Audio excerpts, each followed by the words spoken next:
kẹ́yìn olólùfẹ́ ìjọba ọmọ mi lálẹ́ kan sí àdúrà wa gbà ìjọba ń gbìyànjú asina yìí kó fún mi lábọ̀ bá ṣe rí lára ẹ̀ bá iṣẹ́ lára ẹ̀ kó fún mi lábọ̀ báyà láì mọ́ re o tó bá iṣẹ́ lára ẹ̀ kó comment kó jẹ́ ká mọ̀ tó bá iṣẹ́ pè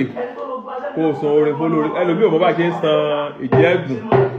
ẹlòmíì ò bá yẹn dúpẹ́ lọ́wọ́ olórin ẹlòmíì ẹ fún wa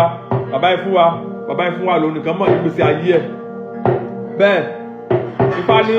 ẹni tí ò dúpẹ́ orí àná kò lè rí ní ìgbà o àdúrà wa ó gbà kí nìkan tí a máa lọ wá asina ń ṣe dáadáa but ìwọ fúnra ẹ wàá wò pé o lè fojú di torí èròjà ẹ kò ju méjì péré lọ ẹ jẹ́ ká lọ wá ìbẹ́pẹ dúdú tí ò tí ì pọ́n ìyẹn ìbẹ́pẹ tá a máa ń jẹ pọ́pọ̀ ìbẹ́pẹ tí ò tí ì pọ́n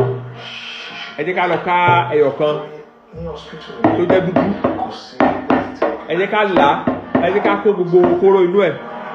ẹ jẹ́ ká kó sí inú odó àbí ká kó sí ojú ọlọ ẹ jẹ́ ká fi èpo ọ̀bọ̀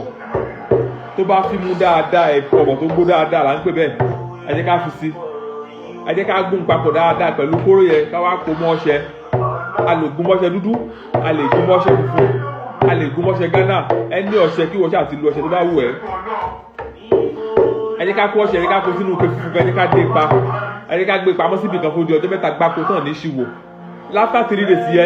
ẹ jẹ́ ká mọ̀ bu ọṣẹ ká mọ̀ wẹ̀ láràárọ̀ bẹ́ẹ̀ ni mo wí fún wa asina tó dájú dáadáa lẹni tọ́nà dín mọ́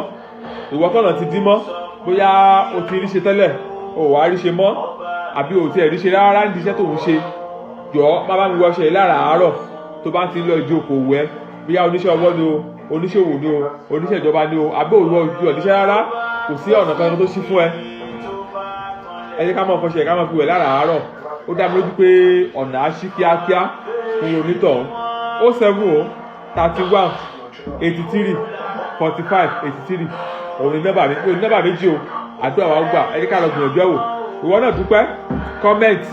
like kó lè jẹ́ fún ẹ tó bá ti dúpẹ́ kò lè jẹ́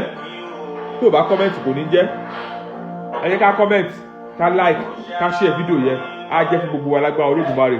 àdúrà wa gbà mú bọ̀.